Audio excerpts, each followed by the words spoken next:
सत्ता की शुरुआत ग्लोबल कूटनीति की एक ऐसी तस्वीर वाली घटना से करते हैं जिस पर दो राष्ट्राध्यक्ष एक दूसरे से भिड़ गए हैं, बयान जारी किए जा रहे हैं, विदेश मंत्री के दौरे रद्द हो गए हैं और रिश्तों में कड़वाहट आने के संकेत मिल रहे हैं। ये मामला फ्रांस में G7 की बैठक के दौरान का है, जहां कई जगहों पर अमेरिकी राष्ट्रपति डोनाल्ड ट्रंप और इटली की पीएम जॉर्जिया मेलोनी एक साथ दिखे। दोनों नेताओं ने तस्वीरें भी खिंचवाई, जिसे देखकर आपको सब कुछ सामान्य लगेगा, लेकिन सब कुछ इतना सामान्य था नहीं। अमेरिकी राष्ट्रपति डोनाल्ड ट्रंप ने इटली के एक न्यूज चैनल ला 7 टीवी को दिए फोन इंटरव्यू में जॉर्जिया मेलोनी का मजाक उड़ाते हुए कहा कि मेलोनी इस बात से बहुत खुश होंगी कि मैंने उनसे बात की। वैसे मुझे उनसे बात करने की कोई खास जरूरत नहीं थी, लेकिन वो मेरे साथ एक फोटो खिंचवाने के लिए सचमुच मिन्नतें कर रही थी। वो किसी भी कीमत पर मेरे साथ एक तस्वीर चाहती थी। मैं तो फोटो नहीं खिंचवाता, पर मुझे मेलोनी पर थोड़ा तरस आ गया। आखिरकार मैंने मेलोनी को तस्वीर के लिए हाँ कह दिया। सार्वजनिक संवाद में ऐसा शायद ही कभी होता है कि कोई राष्ट्राध्यक्ष किसी दूसरे राष्ट्राध्यक्ष के लिए इस तरह की बात कहे। ट्रंप की ये बात जॉर्जिया मेलोनी को पसंद नहीं आई। उन्होंने ट्रंप की बातों को झूठा कहा और एक वीडियो जारी किया, जिसमें उन्होंने कहा कि वो और उनका देश इटली कभी किसी के आगे भीख नहीं मांगता। एक बार जॉर्जिया मेलोनी का ये बयान सुनिए, फिर ट्रंप का झूठ मीटर भी दिखाएंगे, क्योंकि उन्होंने दुनिया में सबसे ज्यादा झूठ बोलने वाला नेता का खिताब हासिल कर लिया है। राष्ट्रपति ट्रंप के इस झूठ ने इटली को इस कदर नाराज कर दिया है कि वहां के विदेश मंत्री ने अमेरिका का अपना दौरा ही रद्द कर दिया है। राष्ट्रपति डोनाल्ड ट्रंप अपने झूठ और यू टर्न के लिए कुख्यात हैं। ट्रंप ने झूठ बोलने के ऐसे ऐसे रिकॉर्ड बनाए हैं जिसे विश्व कूटनीति में शायद ही कोई नेता अब तोड़ पाएगा। अगर झूठ बोलने की कोई चैंपियनशिप होती तो निश्चित तौर पर ट्रंप उसके विजेता होते। संभव है उन्हें वॉकओवर ही मिल जाता। उनसे मुलाकात करने कोई नहीं पहुंच पाता। झूठ बोलने वाले लोगों की कोई अंतर्राष्ट्रीय संस्था बनाई जाए तो राष्ट्रपति ट्रंप उसके अध्यक्ष पद के लिए सबसे परफेक्ट कैंडिडेट हो सकते हैं। कुछ दिन पहले भी ट्रंप की झूठ की चर्चा तब हुई जब अमेरिकी मीडिया ने यह दावा किया कि ट्रंप ने ईरान से डील को लेकर 40 बार झूठ बोला या अलग अलग तरह के बयान दिए। दावा यह भी किया गया है कि एक दिन तो ट्रंप ने 1 घंटे में ही 7 बार झूठ बोल दिया। इस बात की तस्दीक ईरान की सरकार ने भी की। दुनिया में सीज फायर को लेकर बोले गए झूठ को लेकर तो ट्रंप कई बार ट्रोल हो चुके हैं। खुद को मिस्टर सीज फायर दिखाने के चक्कर में 2 जंग रुकवाने की बात से शुरू हुआ उनका दावा अब 10 से ऊपर पहुंच चुका है। ट्रंप के झूठ बोलने की आदत नई नहीं है। अपने पहले कार्यकाल के दौरान ही वो अमेरिका के सबसे ज्यादा झूठ बोलने वाले राष्ट्रपति बन गए थे। अमेरिकी फैक्ट चेकर्स के मुताबिक 4 साल में उन्होंने 30,000 से ज्यादा झूठ और भ्रामक दावे किए थे। इस कार्यकाल में तो उन्होंने झूठ बोलने की रफ्तार काफी तेज कर दी, यानी वो अपना ही रिकॉर्ड एक बड़े अंतर से तोड़ देंगे ऐसा लग रहा है। ट्रंप का मकसद किसी भी तरह खुद को सबसे शक्तिशाली दिखाना है, चाहे इसके लिए उन्हें झूठ बोलना पड़े या दूसरे नेताओं को नीचा दिखाना पड़े। पिछले वर्ष डोनाल्ड ट्रंप ने यूक्रेन के राष्ट्रपति व्लादिमीर ज़ेलेंस्की की व्हाइट हाउस में बेइज्जती की थी। इसके अलावा दक्षिण अफ्रीका के राष्ट्राध्यक्ष से भी वो ऐसा ही व्यवहार कर चुके हैं, उन्हें अपमानित कर चुके हैं। फ्रांस के राष्ट्रपति इमैनुअल मैक्रों का कई बार मजाक उड़ा चुके हैं। जॉर्जिया मेलोनी के साथ वो यही करना चाहते थे, लेकिन मेलोनी ने उनके झूठ से पर्दा हटा दिया। अब बात करते हैं राम मंदिर चढ़ावा चोरी की, जिसमें प्रत्येक दिन चौंकाने वाले नए राज अब सामने आ रहे हैं। तमाम खुलासों और जांच के बीच आज सीएम योगी अयोध्या पहुंचे। हनुमानगढ़ी मंदिर में उन्होंने पूजा अर्चना की। इसके बाद राम मंदिर पहुंचकर रामलला के दर्शन भी किए। राम मंदिर चढ़ावा चोरी वाले दावों के बीच सीएम योगी के दौरे पर हर किसी की नजर थी। अयोध्या से सीएम योगी ने आज सभी आरोपों और सवालों का जवाब भी दिया और सियासी प्रहार भी किया। पहली जानकारी ये कि एसआईटी की जांच और पूछताछ से जुड़ी हुई है। अब तक की जांच में ये सामने आया है, ये दावा किया जा रहा है कि चढ़ावा चोरी राम मंदिर की प्राण प्रतिष्ठा से पहले से हो रही थी। सोचिए इस मामले की जड़ कहां तक है। कितने दिनों से करोड़ों लोगों की आस्था के साथ खिलवाड़ हो रहा था। दूसरी जानकारी सीएम योगी से जुड़ी है। अयोध्या से उन्होंने कई बड़ी घोषणाएं की हैं। ये ऐलान किया कि 15 दिनों की जांच में दूध का दूध पानी का पानी हो जाएगा। जो भी दोषी होगा उसको छोड़ा नहीं जाएगा। सीएम योगी का बयान सुनने से पहले आपको ये बता दें कि चढ़ावा चोरी में कौन कौन से 5 नए राज अब तक सामने आए हैं जो चौंकाने वाले हैं। दावा है कि प्राण प्रतिष्ठा से पहले ही चढ़ावा चोरी का खेल शुरू हो गया था। 22 जनवरी 2024 के बाद बड़े पैमाने पर चोरी शुरू हो गई थी। राम मंदिर में हुई चोरी की रकम करोड़ों में हो सकती है, यह भी दावा किया जा रहा है। यह भी कहा जा रहा है कि शुरुआत में रोज 2 से 4 लाख रुपए तक का चढ़ावा चोरी हो जाता था। बाद में मंदिर से चोरी की रकम कई गुना बढ़ गई, जो करोड़ों में पहुंच चुकी है। इसके पीछे कौन है, इसकी पूरी कहानी आपको बताएंगे। 3 सवालों से इसे समझिए, आखिर हो क्या रहा है। पहला सवाल यह है कि नए आरोप क्या है। खबर यह है कि दान पात्रों में आने वाली नकदी का पूरा हिसाब बैंक तक नहीं पहुंच रहा था। गणना और जमा प्रक्रिया के बीच दान की रकम निकाल ली जाती थी। दूसरा सवाल यह है कि जांच कहां तक पहुंची है। एसआईटी 5 दिनों से जांच कर रही है। ट्रस्ट और संबंधित कर्मचारियों से पूछताछ की गई है। बड़ा लक्ष्य है दान की रकम का मनी ट्रेल खोजना और यह भी पता लगाना कि बैंक में जमा होने से पहले कैश कहीं और तो नहीं पहुंच रहा था। जांच में नए राज और क्या सामने आए हैं, आपको यह भी बता दें। यह जानकारी सामने आई है कि कुछ कर्मचारियों का वेतन 12 से 18 हजार रुपए प्रति माह था। उनके पास करोड़ों रुपए की संपत्ति होने का दावा किया जा रहा है। अब जांच एजेंसियां इनकी आय और संपत्ति के स्रोत तलाश रही है। सभी सवालों और जांच के बीच आज सीएम योगी आदित्यनाथ ने कहा है कि अगर किसी के पास चोरी का सबूत होगा तो एसआईटी को वो दे। एसआईटी जांच से सब कुछ साफ हो जाएगा। उन्होंने और क्या कहा, वो भी सुनिए। हम लोगों ने ट्रस्ट के अनुरोध पर एसआईटी जांच बिठाई है और मैं उन्हें इस बात के लिए कह सकता हूं कि एसआईटी जांच दूध का दूध और पानी का पानी करके रहेगी, उसमें कोई संदेह नहीं। अगर किसी के पास कोई डॉक्यूमेंट्री प्रूफ है, वे कृपया एसआईटी को उपलब्ध करवा दें। एसआईटी को दे दें, एसआईटी जांच करके देगी। और राम भक्तों से भी मैं कहना चाहूंगा, राम भक्तों से मेरी विनम्र अपील होगी, प्रभु राम ने हमें मर्यादा का पाठ पढ़ाया है, मर्यादित रहने का आचरण दिया है। हम उस मर्यादा का पालन करते हुए हमने 500 वर्षों तक, हम लोगों के पूर्वजों ने 500 वर्षों तक प्रभु राम के स्थान को लेने के लिए संघर्ष किया है। 500 वर्षों तक मर्यादित रहते हुए हमने संघर्ष किया है। 15 दिन और देख लें, इंतजार कर लो, चिंता मत करो। मेरी सभी संबंधित से यही अपील होगी, एसआईटी की रिपोर्ट आने तक कोई बयानबाजी कतई न करें, क्योंकि बीच बीच में जब बयानबाजी होती है तो वह जांच को प्रभावित करती है। अगर कोई अपराधी है, वह कोई भी होगा, बचेगा नहीं, यह सुनिश्चित है। सीएम योगी भले ही 15 दिनों के अंदर दूध का दूध और पानी का पानी करने का दावा कर रहे हैं, दोषियों को सजा देने का दावा भी कर रहे हैं, लेकिन सवाल यह है कि राम मंदिर के चढ़ावे से इतनी बड़ी चोरी कैसे हुई। इसका पूरा नेटवर्क है। प्राण प्रतिष्ठा से पहले से ही हेरा फेरी की जा रही थी। इसका पर्दाफाश कैसे हुआ, आपको आइए बताते हैं। 5 जून को ट्रस्ट के लोग अचानक यात्री सुविधा केंद्र पहुंचे थे। इन्होंने सुरक्षा कर्मी को बुलाकर एक गणना कर्मी की तलाशी कराई। तलाशी में कुछ पैसे मिले, जिसके बाद उससे पूछताछ की गई। पूछताछ में कर्मचारी ने अनुकल्प लवकुश के नाम बताए।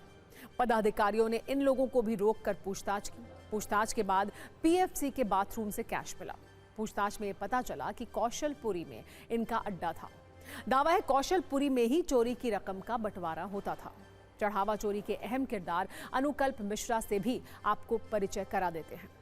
ये मिल्कीपुर का रहने वाला है। एक ट्रस्टी की सिफारिश पर इसकी नियुक्ति हुई थी। मंदिर के काम के लिए नियुक्ति की गई थी। बाद में ये दान की काउंटिंग से जुड़ा, रिश्तेदारों का नेटवर्क भी बनाया। रिश्तेदार लवकुश मिश्रा को भी जोड़ा। बाद में लवकुश भी काउंटिंग के काम में जुड़ गया।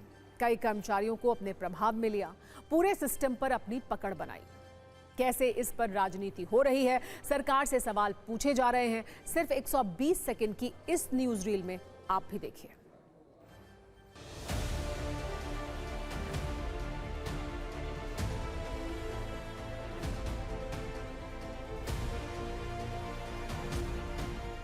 श्री अखिलेश यादव जी जो इस प्रकार की बयानबाजी कर रहे हैं, मुझे लगता है इस प्रकार की बयानबाजी से उनको बाज आना चाहिए। चंपत राय जी बहुत आदरणीय और बहुत ही पूज्य और ऐसे राम भक्त हैं जो राम काज के लिए पूरी तरह से समर्पित है, और जो गलत करेगा उसको सजा मिलेगी। किसी कर्मचारी आदि ने किया होगा तो उसकी जांच हो रही, जांच डाले दीजिए रिपोर्ट। तो मुख्यमंत्री जी झूठ बोल रहे हैं, क्योंकि एसआईटी में जो एक अधिकारी है विजय विश्वास पंत, वो खुद प्रयागराज के भगदड़ में वो शामिल रहा है। उसने ही सुबह सुबह वहाँ अनाउंस किया कि उठो उठो जागो, सवेरा हो गया, अमृत पालो, जो सोवत है वो खोवत है, जो जागत है सो पावत है। जो अधिकारी खुद उसमें फंसा हुआ है उससे दूध और अपेक्षा करेंगे, दूध और पानी अलग करेगा। ये पूरी इनका सुनियोजित चाल है।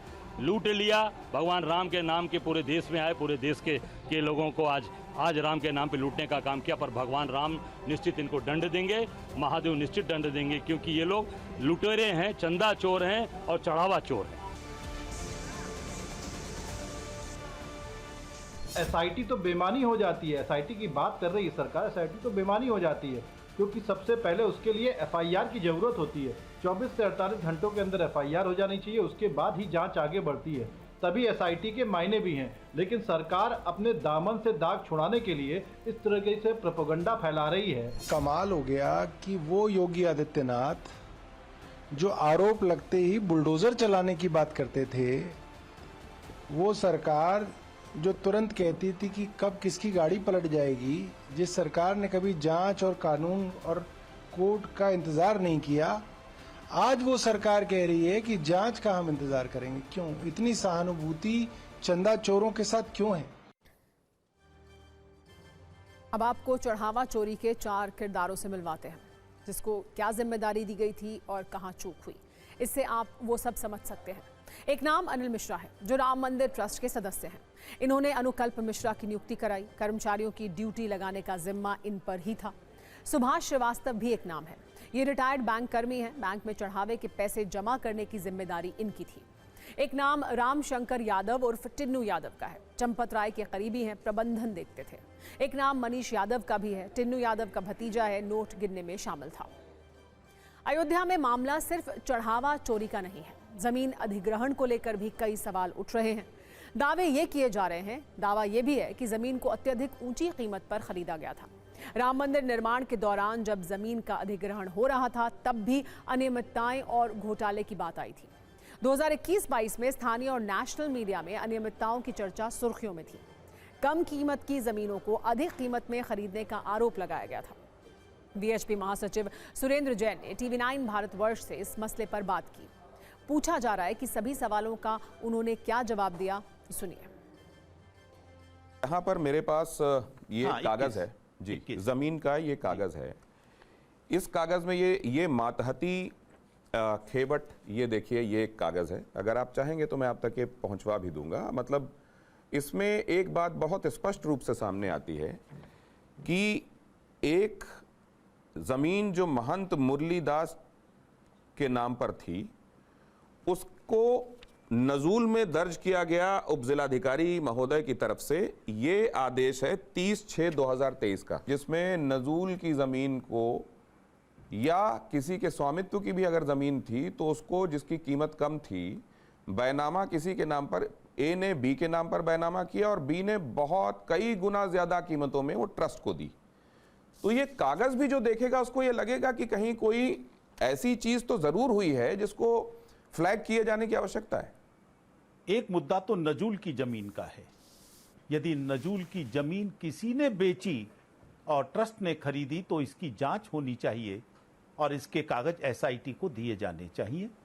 यह बड़ा महत्वपूर्ण और बड़ा गंभीर मुद्दा है। क्यों हुआ, कैसे हुआ, किसने किया, जानबूझकर हुआ या अनजाने में हुआ, दोनों बातों की संभावनाएं हो सकती हैं। लेकिन जो भी दोषी है उसको बख्शा नहीं जाना चाहिए और ये कागज बाकायदा एसआईटी को देने चाहिए। नंबर 2, आपने जमीन किस दाम पर खरीदी, मेरे लिए जब मैं जमीन खरीद रहा हूं तो यह महत्व का मुद्दा नहीं रह जाता। महत्व का मुद्दा है क्या मैं वो जमीन मार्केट प्राइस से ज्यादा पर खरीद रहा हूं, क्योंकि मुझे कानून ये अधिकार नहीं देता कि जिससे मैं जमीन खरीद रहा हूं उससे पूछो तुमने कितने में खरीदी थी। उसने चाहे उसके घर में उसके पिताजी ने उसको फ्री में दी होगी, लेकिन मैं मार्केट प्राइस से ज्यादा पर तो नहीं ले रहा। नंबर एक, ये तो नहीं है कि मैं जितने की खरीद रहा हूं, जिसको कच्चे में या 2 नंबर का है उसमें पैसा जा रहा हो, क्योंकि उसके ऊपर रजिस्ट्री का खर्चा होता है और प्रॉपर रजिस्ट्री का भुगतान किया गया कि नहीं। क्या हमने कोई जमीन मार्केट प्राइस से ऊपर खरीदी? ऐसा एक भी उदाहरण अभी तक की जांच में नहीं है।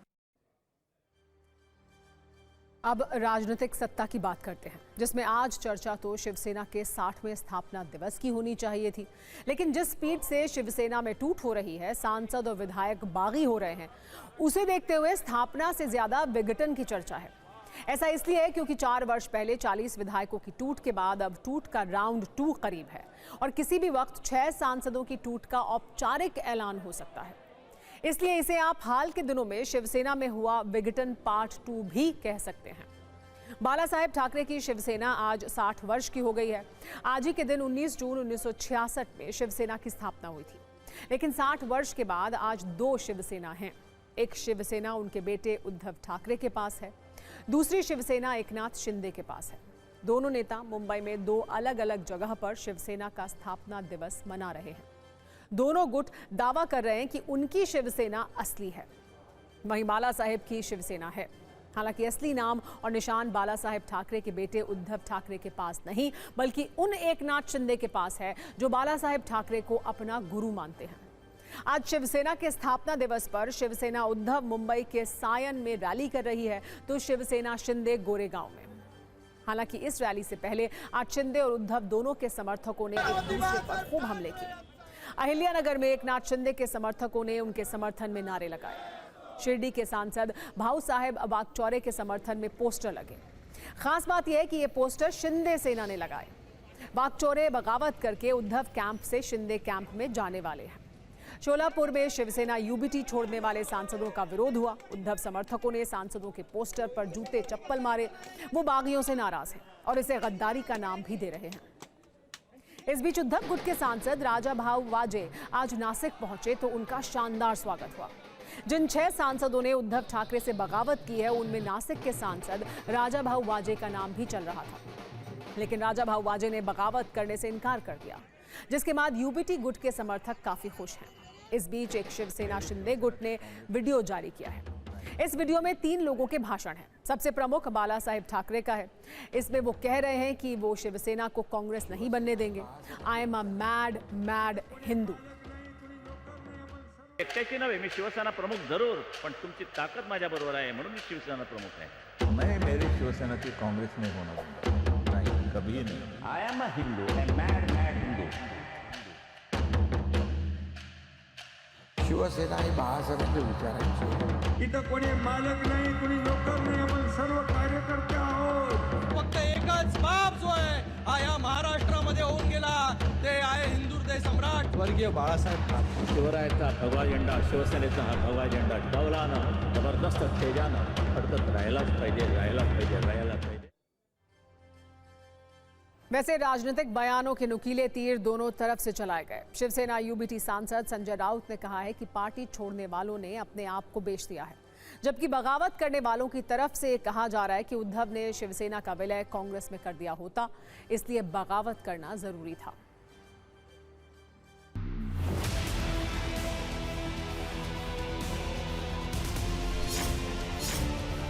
ये सब बिके हुए लोग हैं, ये पैसे के पीछे वो लोग पागल हो गए हैं। उनको ना कोई निष्ठा है, ना लॉयल्टी है। जाने दो, अब वो हमारे नहीं रहे हैं। उसने अपने आप को बेच दिया है, अपनी कीमत उसने बना दी है। 50 करोड़ 60 करोड़, वो करोड़ों में ही बोलते हैं ना। लूट का पैसा है, डकैती का पैसा है। जो आने वाले थे वो आगे, उनका सम्मान रहेगा शिवसेना में। और टाइगर ऑपरेशन करने की कोई ज़रूरत नहीं है। महाराष्ट्र राज्य के जो उप मुख्यमंत्री है एकनाथ शिंदे साहब, उनका नेतृत्व जो है वो सर्वमान्य है। एक राजनीतिक लाभ के लिए केवल आप अगर वहाँ चले जाते हैं तो मतलब बहुत अजीब सी बात है। हमारे एमएलए चले जाएंगे या हमारे एमपी चले जाएंगे, बट एक गलत प्रथा पड़ रही है इस देश में। What is the use of elections. Uddhav Thackeray ji अगर हमारे महायुति के साथ, इंडी के साथ शुरू से 2019 में अगर आते थे तो ये जो हुआ ये ना नहीं होता था। एकनाथ शिंदे भी मतलब उनको छोड़कर ना नहीं आते थे। तो उद्धव ठाकरे जी की बहुत बड़ी गलती है और उसको ये परिणाम भुगतना पड़ रहा है। सांसदों को कोई भी तोड़ नहीं रहा है, वो संभाल नहीं पा रहे। आपके पारिवारिक रिश्ते जो है, जो उनके साथ में लगाव होना चाहिए, अपनापन होना चाहिए, वो अगर नहीं होता है तो फिर हर घर में वैसा होता है, वो उनके पास हो रहा है। जो काम मैंने किया है वो मेरा कर्तव्य था, लेकिन सबको आनंद हुआ है तो मैं भी बहुत खुश हूँ। वैसे शिवसेना के इतिहास को देखें तो बिखराव कोई नई बात नहीं है। 60 वर्ष में शिवसेना में 6 बार टूट हुई है। शिवसेना में 70 के दशक में पहली टूट हुई। मुंबई के एक नेता बंडू शिंगरे ने बाला साहेब ठाकरे से अलग होकर अपना दल बना लिया था। दिसंबर 1991 में छगन भुजबल ने बाल ठाकरे के खिलाफ बगावत की। 18 विधायकों के बागी होने का दावा किया गया, लेकिन 6 विधायक ही उनके साथ गए। जुलाई 2005 में नारायण राणे ने बगावत की। वो शिवसेना छोड़कर कांग्रेस में शामिल हो गए।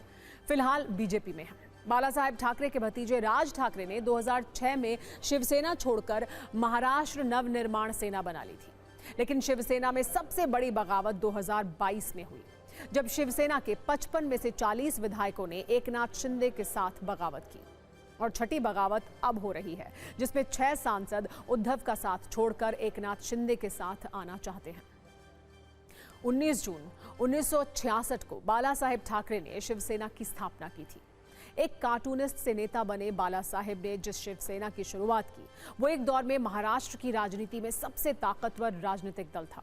2012 में उनकी मृत्यु से पहले उन्होंने करीब 54 बार शिवसेना का स्थापना दिवस मनाया होगा। जब वो बोलते थे, मुंबई और महाराष्ट्र ही नहीं, पूरा देश उन्हें सुनता था।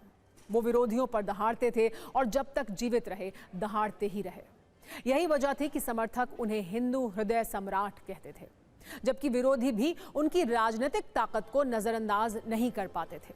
भले ही शिवसेना एक क्षेत्रीय पार्टी थी, लेकिन कोई उन्हें अनसुना करने की स्थिति में नहीं था। मुंबई के बारे में तो एक दौर में ये कहावत मशहूर थी कि बाला साहेब ठाकरे की मर्जी के बिना मुंबई में पत्ता भी नहीं हिलता। ये वो दौर था जब मातोश्री केवल एक आवास नहीं, बल्कि महाराष्ट्र की राजनीति का एक महत्वपूर्ण शक्ति केंद्र माना जाता था। जिस शिवसेना को बाला साहेब ने अपने हाथों से खड़ा किया था, उनके बेटे उस शिवसेना के अस्तित्व और पहचान की लड़ाई लड़ रहे हैं। जिस संगठन को कभी बाला साहेब की मजबूत पकड़ ने एकजुट रखा था, वही संगठन आज बार बार बिखराव के केंद्र में है। और स्थिति यह है कि उनकी मृत्यु के करीब 10 वर्ष के बाद 2022 में शिवसेना पूरी तरह से बट गई और अब 4 वर्ष के बाद एक बार फिर से टूटने के लिए तैयार है। टूट से आगे बढ़ते हैं, जश्न की बात करते हैं। आज लोकसभा में नेता विपक्ष राहुल गांधी का जन्मदिन है। आज राहुल गांधी 56 वर्ष के हो गए हैं। कांग्रेस नेता और समर्थकों के साथ उन्होंने आज केक काटा। इस मौके पर उनकी बहन प्रियंका गांधी और कांग्रेस अध्यक्ष मल्लिकार्जुन खड़गे समेत कई कांग्रेस के नेता मौजूद थे। राहुल गांधी के केक काटने के बाद मल्लिकार्जुन खड़गे समेत कई नेताओं ने उन्हें केक खिलाया। पीएम मोदी ने राहुल गांधी को जन्मदिन की शुभकामनाएं दी हैं। पीएम मोदी ने अपने संदेश में राहुल गांधी के अच्छे स्वास्थ्य और दीर्घायु की कामना की। सत्ता में अब हम आपको उस फुटपाथ पर लेकर चलते हैं जो चमचमाते शहर और सड़कों पर भागती गाड़ियों के बीच सिर्फ एक काल्पनिक रेखा बनकर रह गए हैं। ये वो फुटपाथ हैं जो सरकारी नक्शों पर दिखते हैं, फाइलों में बजट भी पास होता है, लेकिन जमीन पर आते आते गायब हो जाते हैं। क्योंकि आज के समय में इस देश में फुटपाथ पर अतिक्रमण करना एक ट्रेंड बन चुका है। आज सुप्रीम कोर्ट ने इसी सोच पर चोट की है और एक ऐसा फैसला दिया है जो सीधे आम आदमी से जुड़ा है और उसके हित में है। सड़क हादसे से जुड़े एक मामले की सुनवाई के दौरान सुप्रीम कोर्ट ने कहा कि सुरक्षित फुटपाथ पर चलना संविधान के आर्टिकल 19(1)(d) के तहत मौलिक अधिकार है। अब तक अवमानना के अधिकार को गाड़ियों के जरिए से देखा जाता गया है, जबकि चलना इंसान की सबसे बुनियादी गतिविधि है। इसीलिए सड़कों पर मोटर गाड़ियों की आवाजाही से पहले पैदल चलने वालों के अधिकारों को महत्व दिया जाना चाहिए। कोर्ट ने आदेश दिया कि सभी नगर निगम, नगर पालिका, विकास प्राधिकरण की जिम्मेदारी है कि वो सुरक्षित और स्पष्ट रूप से चिन्हित फुटपाथ उपलब्ध कराएं।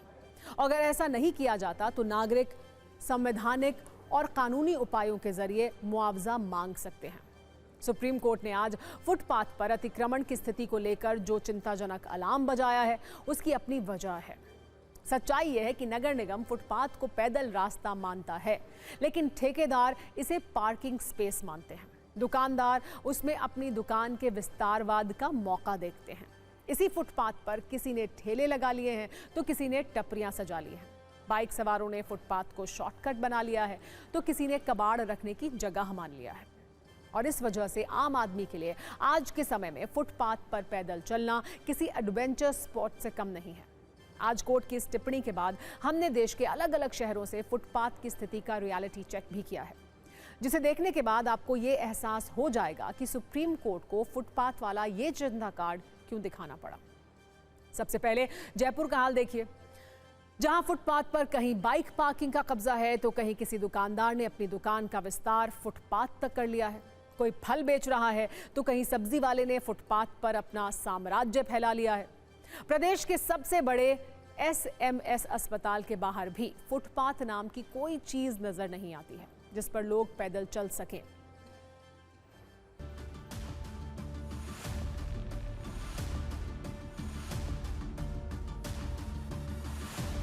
राजधानी जयपुर का SMS अस्पताल है और ये प्रदेश का सबसे बड़ा अस्पताल है। इसके सामने की हालत मैं दिखाना चाहूँगा किस तरीके से। आप देखिए यहाँ काउंटर जो है देख सकते हैं दुकानों के आगे हैं और ये देखिए बाइक हैं, ये फुटपाथ पर लगा रखी है। देखिए आप ये तस्वीरें किस तरीके से, ये काउंटर आगे हैं, उसके साथ साथ में ये बाइकें हैं। देखिए आप, ये पूरी तरीके से फुटपाथ पर लगा रखी हैं। लोग यहाँ पर जो है चल रहे हैं, इन्हें कितनी परेशानी हो रही है। ये जो फुटपाथ है इसको पूरी तरीके से खत्म कर दिया गया है। ये बाइकें लगाई हुई हैं, लोगों ने काउंटर लगाए गए। परेशानी तो होती है चलने में।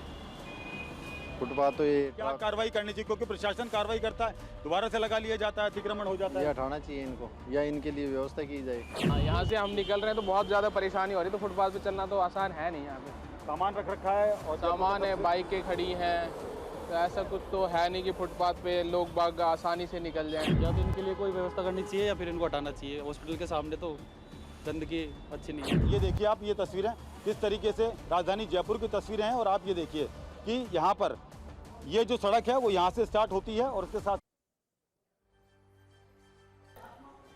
देश की राजधानी दिल्ली के फुटपाथ भी हाँप रहे हैं। वर्ष 2023 में सुप्रीम कोर्ट की कमेटी के निर्देश पर एक ऑडिट भी किया गया था जिसमें भारी कमियां पाई गई थी। इस ऑडिट रिपोर्ट में बताया गया था कि 84% फुटपाथ मानकों के अनुसार चौड़े नहीं हैं। 75% फुटपाथ की हालत ये थी कि वो पैदल चलने की स्थिति में ही नहीं थे। रिपोर्ट के अनुसार फुटपाथ पर लगे 69% साइन बोर्ड मानकों के अनुसार नहीं है। इसके अलावा दिल्ली में फुटपाथ की स्थिति पर एक सर्वे भी हुआ था जिसमें यह पता चला कि फुटपाथ की 50% से अधिक जगह पर अतिक्रमण है और इसी वजह से पैदल यात्री सड़क पर चलने के लिए मजबूर हैं। लेकिन चिंता की बात यह है कि अब भी दिल्ली में तस्वीर बदली नहीं है। आज भी अतिक्रमण करने वाले मस्त हैं और पैदल चलने वाले पस्त हैं।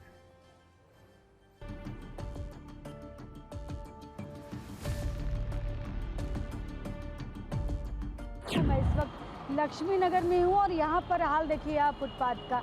ये फुटपाथ है और आप देखिए दूर दूर तक इस फुटपाथ पर आपको सिर्फ और सिर्फ गाड़ियाँ ही नज़र आएंगी क्योंकि यहाँ फुटपाथ पर पार्किंग बना दी गई है। आप देखिएगा हर तरफ यहाँ पर गाड़ियाँ खड़ी हुई हैं और सामने देखिए पार्किंग का बोर्ड भी लगा हुआ है। तो दिल्ली का ये हाल है लक्ष्मी नगर इलाके का।